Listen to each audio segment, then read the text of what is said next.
बघा मैत्रिणींनो, आज मी आलेले आहे आंब्याच्या बागेमध्ये आणि इथं खूप सारे बघा असे आंबे आलेले आहेत.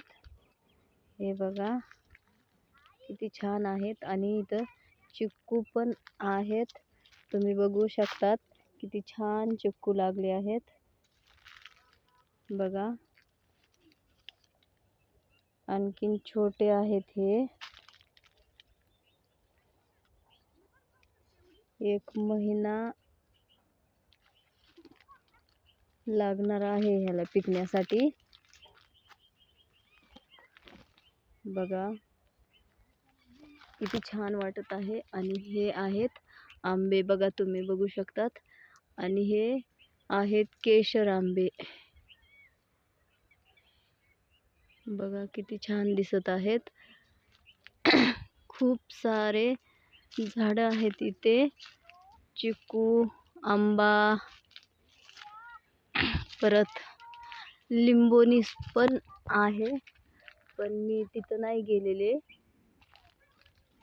तिथं पण तुम्हाला दाखवते.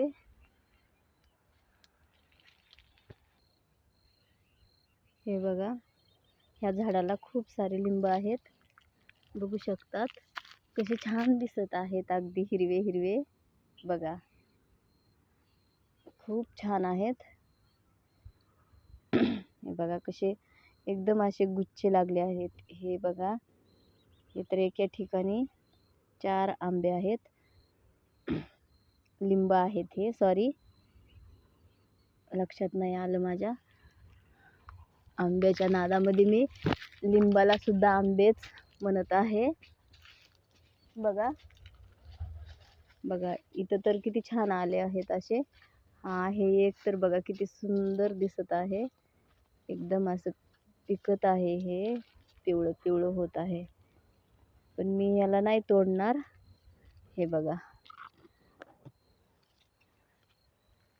आपण जेव्हा असं समोरून कुठले फळ पाहत असतील ना, तर खूप छान दिसत आहेत हे झाडावर.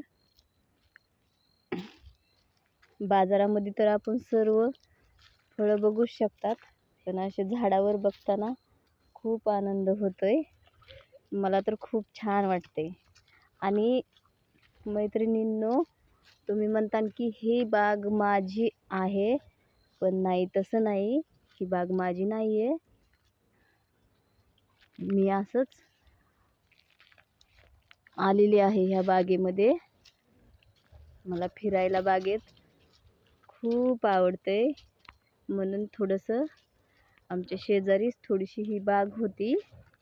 म्हणलं चला एक चक्कर मारूनच येवाव, म्हणून मी आलेले आहे. बघू शकतात किती छान असं वाटत आहे आणि खूप हिरवं हिरवं वाटत आहे हे. आणि हे बघा इथं पाणी सुद्धा दिलेलं आहे ह्या शेतामध्ये. पाण्यामुळे तर आणखीन पण